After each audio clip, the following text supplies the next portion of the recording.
学校新建了一个人工湖，刚刚完工，没日没夜的放水，水管铺了一地。晚上我和室友打闹，跑的时候没看路，脚下一绊，我啊的一声，滑哩哩地往湖里摔去。我本能地胡乱抓着，企图稳住身形，没想到带倒了旁边的同学。我俩扑通摔进湖里，脑袋磕到了湖的边缘。啊！有人落水了！救命啊！救命啊！快救人！快救人！因为磕到了脑袋，我和那个同学昏迷了一天。我还做了个梦，梦里不知怎地，我惹到了校霸陈怀，他满脸阴笑，磨刀霍霍，让我球赛输了，我宰了你！我就像待宰的羔羊，惊恐地看着他走近。我是被吓醒的，惊魂未定，然后发现我现在在医院里，视线从头顶的天花板往下，陡然看到对面床上黑着脸的陈怀，被狠狠吓了一跳。你终于醒了，他阴恻恻地开口。我看着他身上的病号服和额头包的纱布，一个念头升起，我拽的人不会是他吧？结合我刚做的那个梦，我感觉我小命休矣。大哥，您大人有大量，我不是故意的，我可怜巴巴的求放过。陈怀冷哼一声，掀开被子下床，朝我走近。我一慌，手脚并用爬起来想逃，奈何脑子不给力，一阵发晕，然后一脚踩空，从病床上跌了下去，崴到了脚。啊，痛，钻心的痛。对面的陈怀突然停下，抬起自己左脚，紧皱着眉。我捂着脚踝，一边一边看他，没空思考他撕啥，哭哭唧唧的开口：“对不起嘛，我真的不是故意拽你的，呜呜，你别揍我，我不经揍的，我会哭的，呜呜呜。”陈怀咬牙切齿：“林夏夏，闭嘴！”这时，护士推门进来，一脸惊讶：“你们干什么呢？”陈怀不自在地揉了揉自己的脚踝，指着我：“他发疯，崴脚了。”护士：“那你捂脚干嘛？”陈怀瘪嘴没说话。护士把我扶起来，给我看了脚踝，确定没有伤到骨头后，去拿药油给我擦。护士一走，气氛再次安静下来。喂，陈怀喊我，我颤巍巍扭头看他。他说：“你脚痛吗？这不是废话吗？”没看到我这两眼泪汪汪，但碍于他是校霸，我只能委屈地点点头。陈怀眉头再次皱起，垂眸看了一眼自己的脚，小声嘀咕着什么，我没听清。没一会儿，护士就回来了，让我坐好，他给我抹药油。抹的时候要使劲揉，这样效果才好。我做好了心理准备，但当护士真的用劲揉的那一刹那，那钻心刺骨的痛还是让我忍不住叫出声啊！痛痛痛痛痛痛痛！我张了嘴还没叫，对面的陈怀已经在床上打滚了，抱着左腿。我忘了喊痛，惊讶地看着他。护士也愣了，他咋了？可能发疯。陈怀还在继续天杀的，哪个正常人会崴脚啊？林夏夏，你呀，痛痛痛痛！一时间让我有点恍惚。崴脚的是我没错吧？怎么陈怀比我还痛的样子？护士走了，陈怀瘫在床上，大汗淋漓，一副被欺负狠了的样子。我想问问他咋了，但又怕触及到什么我不该知道的东西会被灭口，还是选择了沉默。中午的时候，我俩出院了，同款一瘸一拐，路人纷纷侧目。分道扬镳的时候，陈怀扭头恨恨瞪着我：“林夏夏，这个仇我记住了。”我小心脏跳了跳，只觉得完蛋。七七回到宿舍，室友纷纷关心我怎么样了。我摇头，无命休矣。一连好几天，我都在战战兢兢中度过，生怕下一秒陈怀会冒出来。可是他一直没出现，听说是养伤准备球赛。我头上的伤和脚踝都好得差不多了，心也渐渐放了下来。有一点比较奇怪，就是时不时的我身上会痛一下。比如上个星期我自己给脚踝抹药，痛了一下，然后脚尖就像被针扎一样，那种刺痛，我直接当场飙泪。再比如前天去浴室洗澡，屁股突然没来由的疼，疼得我险些没站稳，再摔一跤。再比如昨天上课，好端端的突然感觉手被烫了一下，烫得我笔都扔出去了。我一度以为我撞鬼了。所以今天我去图书馆寻找相关知识，知己知彼。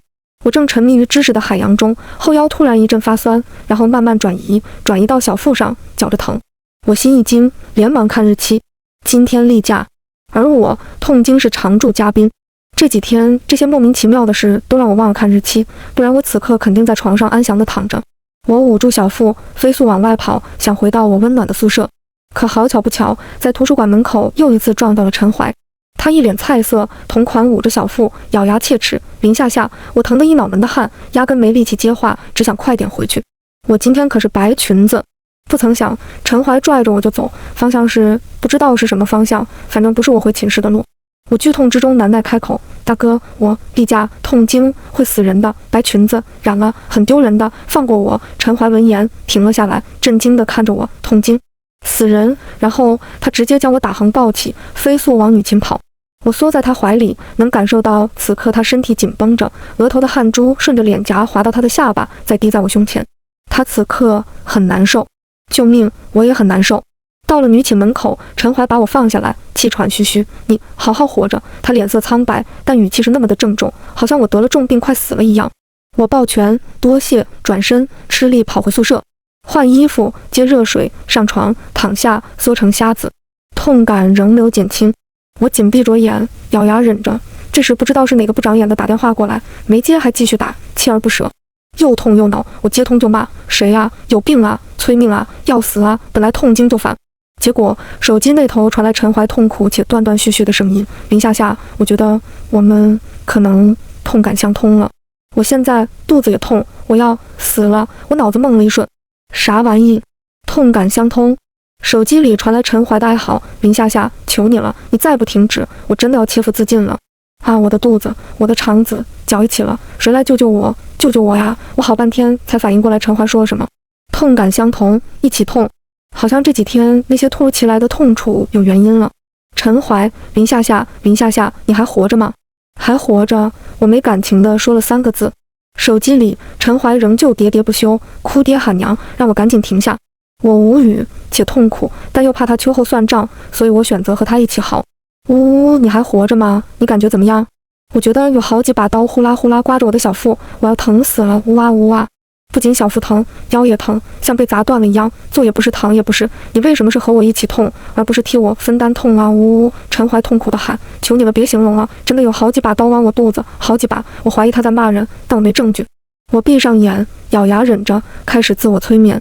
快点睡着，快点睡着，睡醒了就不痛了。陈怀同款催眠：你快点睡着，你快点睡着，你睡醒了就不痛了。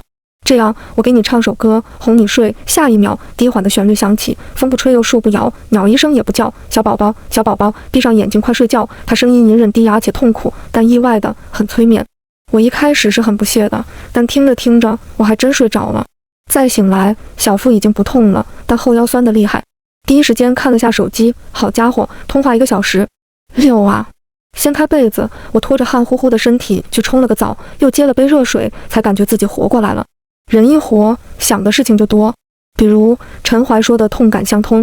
我上网查了一下，的确有这么个东西，说特定场合的某些巧合会让2个本不相关的人感觉互通。难怪上次在医院陈怀叫的比我还惨。手机又响起，我一看还是那个号码。接通后，里面传来陈怀劫后余生的声音：“太好了，终于不痛了。”看他这样，我真是不忍心打击他，于是换了个比较委婉的说法：“一个坏消息，一个好消息，你想先听哪个？”陈怀立马戒备：“什么意思？你选一个。”陈怀：“那就先听好消息。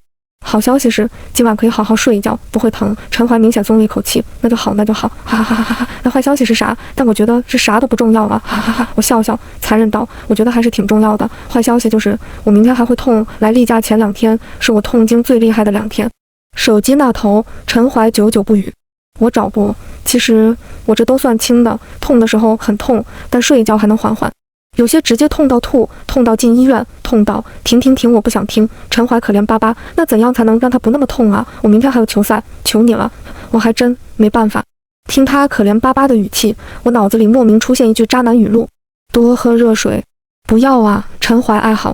挂了电话后，我望着床顶，让他不那么痛，我是真没办法。止痛药我以前吃过太多，现在没用了。但明天球赛，陈怀那个球赛我有听说是和隔壁学校的比赛，之前因为他摔到脑袋昏迷，所以决赛推迟了。呜呜呜！我只能祝他平安。第2天，球赛如火如荼的举行，学校超话里有人在现场直播。为了不影响陈怀，我还是吞了2颗止痛药，提前酝酿睡意。可困意刚冒出来一点点，就被那尖锐的绞痛吓走。如此往复，我捶床，无能呐喊。受不了了，遭不住了，杀我吧！睡不着，索性拿起手机忍痛看直播。摇晃的直播画面，我找了好一会儿，才看到陈怀在哪儿。镜头离得远，看不清他是什么表情，但弓着的身体表示他现在很痛苦。我突然想起在医院里做的那个梦，我害得陈怀球赛输了，他磨刀霍霍要砍我，我在心里默默道歉：对不住，别砍我，别砍我。直播里，陈怀难耐地直起身子，对身边的人说了句话，然后飞奔出球场。哎，陈怀去干什么？他不比赛了吗？他干什么？陈怀，你干什么？直播里响起叫喊，可陈怀不管不顾，直接跑出了球场。我有股不好的预感。果然，下一秒，我的手机屏幕弹出陈怀的号码。你准备一下，我有东西要给你。你下楼。他气喘吁吁。他确定是有东西给我，而不是磨刀来砍我吗？我支支吾吾不敢接话。陈怀粗声粗气地抱怨：“我是真的受不了了，太痛了，我连腰都直不起来，打个毛的球！”我一一道歉：“我不是故意的。”陈怀一愣：“哎呦，我没怪你，你又不是故意的，你赶紧下楼，后门啊！我快到了。”我起床套了件衣服，扶着墙慢慢挪下楼，一出去就看到了陈怀。陈怀蹲在地上，手里提着一个袋子，大口大口喘着粗气，背脊弓着。幸好后门没什么人，不然我可不敢出去。陈怀，我颤巍巍喊了一句。他抬头，脸色煞白，额头满是汗珠。他向我招手过来，他明显没了走路的力气。我咬牙挪过去，谁料腿一软，直直往下跌。哎，陈怀伸手稳稳架住我的胳肢窝，别说有点疼。同时，我踩到了他的脚，别说也疼。去 PMD 的痛感相通。我俩对视一眼，瞬间飙泪。林夏夏，陈怀惊起阵阵飞鸟。我腿软跪在地上，上半身还被陈怀拖着，看样子就像是他抱着我，我靠在他怀里一样。陈怀指了指地上的袋子，声音颤抖：“红糖水、姜可乐、热水袋、暖宫贴，我都带了。”他又摸出自己的手机，郑重其事地交给我。我录了哄睡歌，你好好听，好好睡一觉，求求你了。我红着眼点头，含着热泪接住手机和袋子。谢谢你，真的谢谢你。陈怀摇头，眼神诚恳。别谢我，我真的不想下半场输掉，求求你，真的求求你。我嘴巴一撇，嘤嘤哭出声来。讲真，我不是感性的人，但现在真的痛到哭。陈怀笨拙地擦掉我脸上的眼泪，你别哭了，哭得我也想哭了。我算是明白做女生有多难了。快回去吧，听话，好好睡一觉。呜呜好，我含泪挥别陈怀，挪回寝室。我喝了红糖水，贴了暖宫贴，捂了热水袋，戴着耳机听着陈怀低沉磁性的哄睡歌，再次酝酿睡意。这一次很顺利，我睡着了。喜大普奔，醒来的时候不知今夕是何年。看了一眼窗外，天还亮着。再看时间，是下午4点。陈怀下半场球赛正在举行，我立马打开了直播。没了痛经折磨的陈怀像一匹野狼，攻势凶猛，不给对面任何机会。我看着他渐渐拉平分数，最后以1分之差赢了对面。全场欢呼雷动，高声喊着陈怀的名字，我也跟着开心起来。退出直播，我正要起来，打算收拾一下，待会儿把陈怀的手机还回去。可他的手机突然跳出来一条消息：卧槽陈哥，卧槽卧槽，你看卧槽！消息附带分享过来的是一条视频，硕大的标题直接扎进我眼里。陈怀比赛中途放弃进攻，竟是为了他。一个平平无奇的女生，竟让校霸放弃了比赛。戳我看详情，我带着疑惑点进去，然后发现陈怀手机居然没设密码。我双手合十，拜了拜，罪过罪过，然后点开了发来的帖子。视频封面是我和陈怀在女寝后门抱一起的画面，别说还有点子唯美。播放视频，我才发现这应该是监控画面，完美的记录了陈怀等我出现，然后我俩抱头痛哭的场面。丢人的泪，我以为视频是谴责我，可万万没想到啊，居然是磕 CP， 还是虐恋情深的剧本。说什么相爱不能相守，说什么陈怀放弃比赛只为博红颜一笑，说什么明明相爱却互相折磨对方，可恨的泪。底下的评论已经磕声一片，这不是林夏夏吗？化学系天才啊！天哪，这是什么唯美爱情？校霸和学霸，我先磕为敬，除了磕死的，还有编故事的。他的眼神明明还爱他，他头也不回走掉的时候，肯定在默默流泪，心里肯定很难受。他放弃比赛，只为了看他一眼；他枯坐久等，只为了能抱一抱他。他暗自盯着他的背影，多希望他能回一回头啊！当初这些老师们退出文坛，我是极力反对的。这不，把好多人都说哭了，都在感慨我们的爱情故事。啊呸！去 PMD 爱情故事，事故还差不多。短短一个下午，我和陈怀的凄美爱情故事就传遍了学校每一个角落，大家津津乐道。以至于陈怀来女寝楼下拜托室友叫我把手机还给他的时候，遭到了大批围观。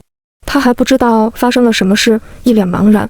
但我是真不想下去，我不敢。室友在旁边兴奋地嗷嗷尖叫。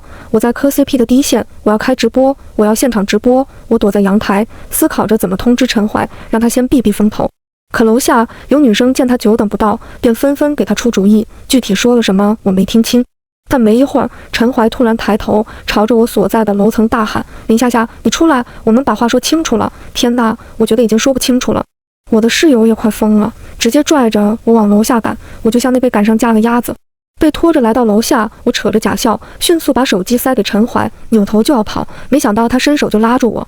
林夏夏，周围还喧嚣的学生一下安静下来，那如狼似虎的视线紧紧围绕着我，真的很我脸上的假笑变成了真哭，一边用力想挣脱陈怀的手，一边想解释，奈何他拽得死紧，而且先我一步开口，我哪里惹你不高兴了吗？他的眉头皱起，很苦恼的样子。不是，大哥，你这话让人听着就很有歧义啊。我含泪解释，你没惹我不高兴，你先看看学校超话，我俩清清白白呀。我把清清白白说的超大声，企图让围观的同学明白是他们误会了，可他们好像不仅没有明白，反而更兴奋了。陈怀疑惑地打开超话，脸色从疑惑转为震惊，我趁机转身逃走。身后响起陈怀的震天吼，哪个狗崽子发的？老子清清白白，和林夏夏毛关系没有，到底是哪个狗崽子胡编乱造？这是监控画面吧？很好，非常好，老子非得把这个狗崽子找出来，弄死他！陈怀发了好大一通火。发帖子的那个人迅速删了帖，想吃瓜的人也迅速死了心，生怕战火殃及池鱼。我也放下心来，安心伺候我的痛经。好在头2天过去了，剩下几天倒也不是很难挨。陈怀没联系我，我只当他是在避嫌。可万万没想到啊，我例假结束，生龙活虎去上课的时候，在女寝楼下看到了陈怀。他坐在路边的椅子上，脚下摆了个木桶，正扭头看我这边。见我出来，屁颠屁颠抱着木桶跑过来。林夏夏，给你。他疼得把木桶递过来，险些打到我的鼻子。我看到木桶里还放了2袋子，这啥？他不是避嫌吗？咋这个时候又来了？陈怀解释，那带黑的是我去中医馆给你买的药包，泡脚用的，可以缓解痛经。那带白的是我给你带的早餐，医生说痛经要吃清淡的。我问了你室友，你平时的口味都太油腻太辣了，所以例假的时候才会那么痛。从今天开始，你每天晚上都要用这个木桶和药包泡脚，你的1日3餐我都会给你准备，保证把你的身体调理好。他语气特别强势霸道，像极了小说里的霸道总裁，说1不2。然后他移开木桶，凑近我一些，还看了看旁边有没有偷听的人，才小声说，我不想再痛经了，简直要命，什么霸道总裁啊，大狗才是。我咳了2声，同款小声，你不避嫌吗？之前陈怀大手一挥，你放心，那个人已经被我修理了，他以后不敢造谣了。现在的重中之重是调理你的身体。我看了看周围，路过的同学会刻意放慢脚步，在看到我看过去的时候，又立马走开，装作没事人一样。真是头大的累，但好意不可辜负。那谢谢你呀。我接过木桶，又上楼把木桶放好，才下来。陈怀还没走，还有事。他说我得盯着你把饭吃了，你口味重，肯定会悄悄扔了。他一副洞察一切的样子。我心虚地笑了笑，还真被他说中了。于是在陈怀的监视下，我不情不愿地吃了那份寡淡无味的早餐。然后他每天都盯着我吃饭，我不想吃他就眼神恐吓我。晚上还打视频盯着我泡脚，不泡半个小时不让上床，还不准我熬夜，时不时来个突击检查，一旦发现就言语威胁我。我仿佛带了个爹上学，一连半个月，我苦不堪言，嘴巴都快淡出鸟了，绞尽脑汁想怎么偷点心。这不，陈怀陪我吃午饭的时候，我心不在焉，满脑子都是香辣大猪蹄、炭烤小排骨。突然，陈怀敲了敲桌子，不满的声音在我头顶响起：“林夏夏。”啊！我抬头，一脸茫然。陈怀抬手弹了下我的额头，满脸的恨铁不成钢。你在想什么乱七八糟的？我说的话你有听见吗？我问。你说什么了？陈怀翻了个白眼。我说我待会儿要出去。他上下看了看我，叹了口气。算了，不指望你能乖乖吃我订的饭，只求你吃烧烤的时候想一想，不要痛经，不要痛经，不要痛经。重要的事情说3遍。我郑重点头，我记住了，只是嘴角的笑怎么也收不住。陈怀有事，我解放了，我解放了。此刻我恨不得长双翅膀，直接飞出去。陈怀无奈摇头，张嘴想说什么，最后还是什么都没说。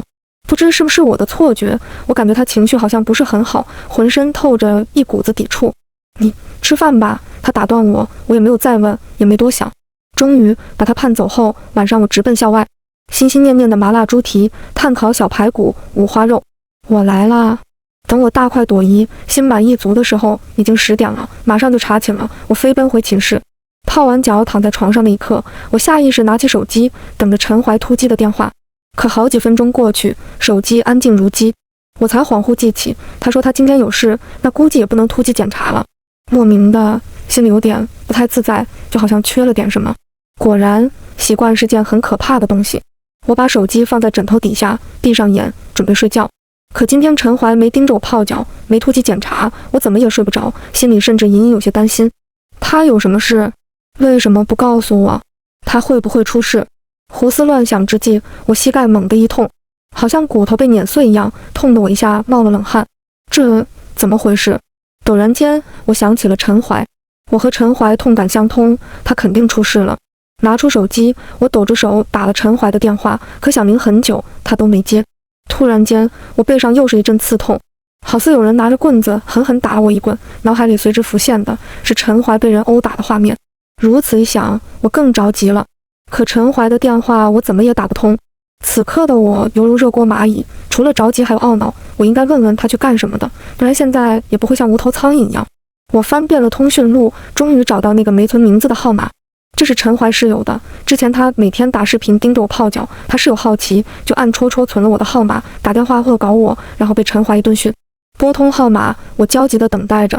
与此同时，身上的痛楚不断增加，我手颤抖着，险些没拿稳手机。千呼万唤之下，终于陈怀室友接了。喂，哪位？我急忙说，陈怀呢？你知道他去干什么了吗？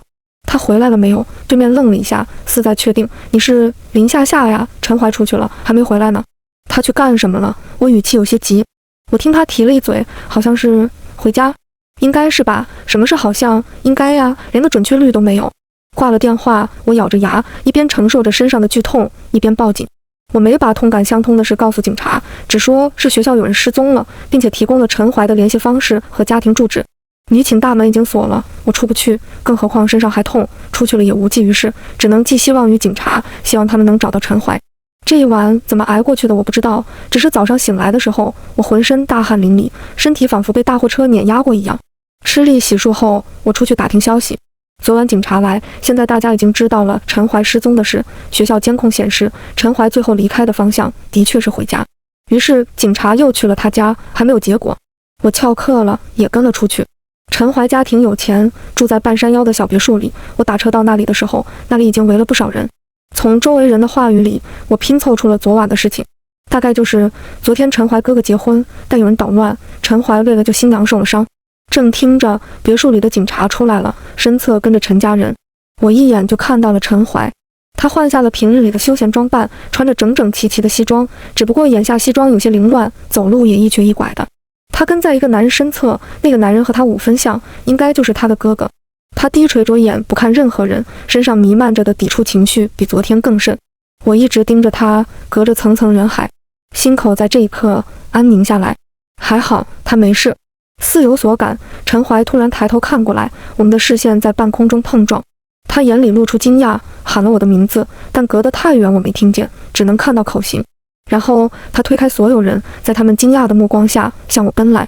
这一刹那，我眼眶突然有点热，同时痛意减缓不少的身体再次变得剧痛，尤其是膝盖。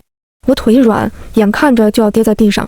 陈怀眼疾手快，再次接住了我，稳稳将我抱在怀里。林夏夏，我耳边响起他的声音，格外炽热。陈怀，你吓死我了！一开口，我就发现自己有些哽咽。昨晚我真的以为他会被打死。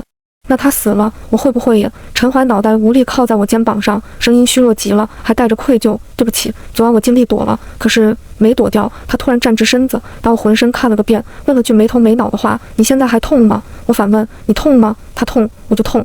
陈怀一怔，立马扭头朝陈家人喊：救护车！我要救护车！我要去医院！快！陈家风风火火把陈怀送去医院。医生给陈怀处理伤口的时候，陈怀妈妈哭哭啼啼，以至于我们全被医生赶出来了。陈怀大哥安抚了一下母亲的情绪，突然朝我走过来，看着那双洞察一切的眼睛，我心里咯噔一下。陈怀大哥停在我3步远的地方，礼貌温和：你好，我是陈怀的哥哥陈曦。我听第2批警察说，昨晚有人报警说陈怀失踪了，他们才找来我家的。是你报的警吗？我心虚地攥紧衣服，不敢看他，闷闷点头。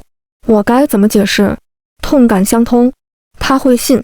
头顶响起陈曦低沉的声音，带上了一丝责问的意思。你为什么说他失踪了？我心头猛地跳了跳，欲哭无泪，绞尽脑汁想怎么解释过去。压迫袭来，我眼睛一闭，豁出去了。我是陈怀女朋友，他心疼我身体不好，给我调理身体，每天都会打视频盯着我泡脚，嘱咐我不要熬夜。但昨天他一反常态没有打电话给我，我越想越害怕，就打电话给了他室友。得知他不见了之后，就害怕报了警。一口气说完，我闭着眼等着晨曦的审判，可谓是煎熬至极。半晌之后，头顶响起一道轻笑。紧张什么？我又不会吃了你。我颤巍巍抬头，看晨曦脸色并没有什么不高兴后，才缓缓放下心来。晨曦上下打量了下我，挑眉道：“没想到啊，那小子都有女朋友了。”我扯着嘴角笑了笑，不知怎么接话。这时，身后响起高跟鞋的声音，伴随着一道温温柔柔的女声：“这是小怀的女朋友。”一阵香风飘过，我面前来了个温婉如水的女人，只一眼就能让人生出好感。只是她看向我的眼神里带着一丝轻蔑。女人轻轻柔柔地笑着：“你好，我是小怀的嫂子江离。”她扭头看了一眼陈怀的病房，叹气道：“昨晚都怪我，小怀是为了保护我才……”说到一半，她好似才想起我是谁，接住了话头：“不好意思，你别在意。”我敷衍地点点头，心里疑惑渐生。悄悄瞥了一眼晨曦，我发现他眼底藏着一丝不易察觉的厌恶，在触及到我的眼神时，他眼里的厌恶瞬间消散，化为和煦的笑。别听他胡说，我点了点头。好奇怪，太奇怪了。我已经脑补了一出狗血大剧，可以想到，如果是陈怀喜欢自己嫂子，拼命相救，靠，想弄死他。这时，给陈怀处理伤口的医生出来了，陈家人立马涌了进去，七嘴八舌关心着他的身体。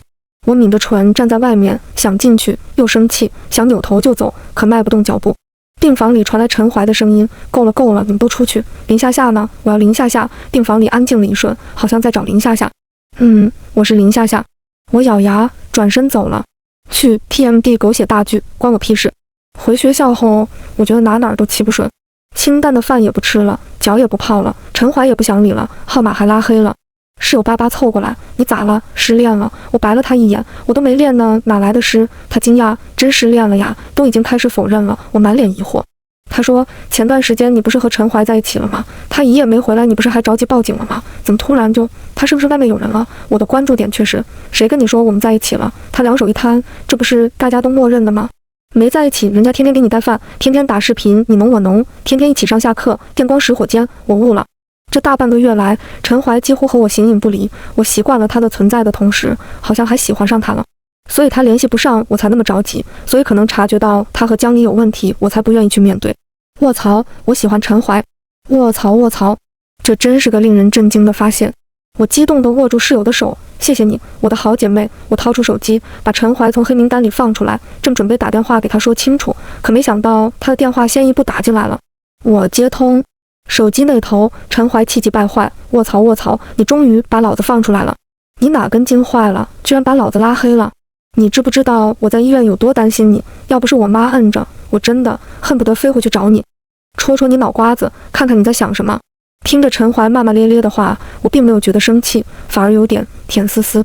哎呦，这恋爱的酸臭味，陈怀还在继续。老子还没问你呢，饭好好吃了没？脚泡了没？熬夜了没？我心虚，吃了，泡了，没熬。陈怀突然河东狮吼：“屁，我都看到了，我都看到了。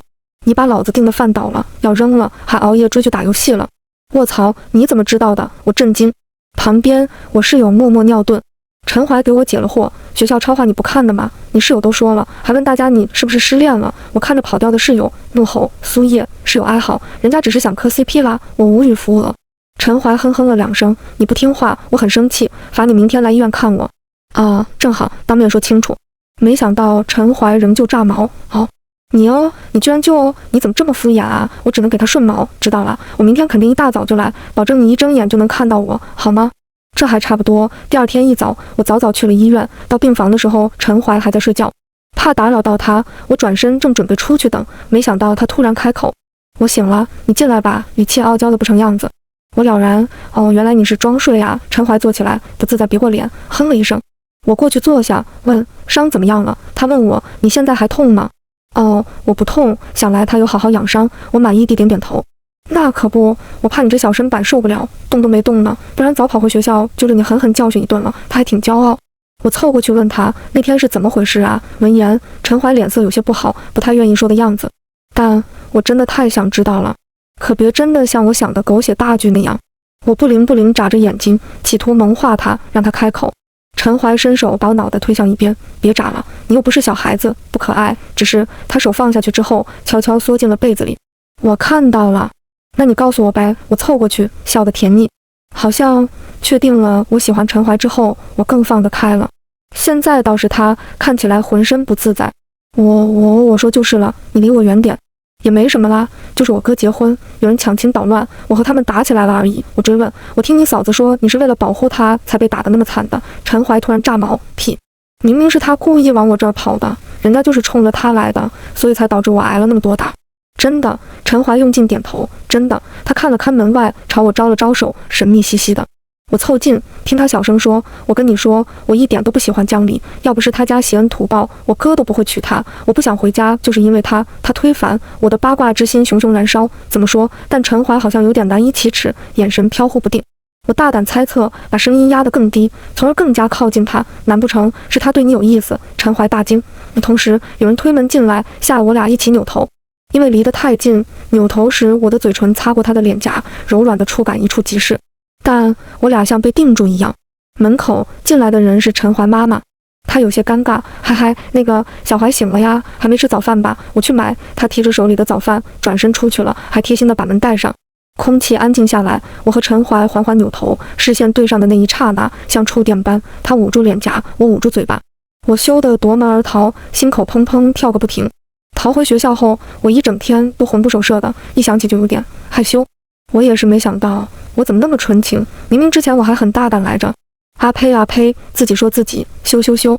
我躺在床上，思考着要不要给陈怀打个电话。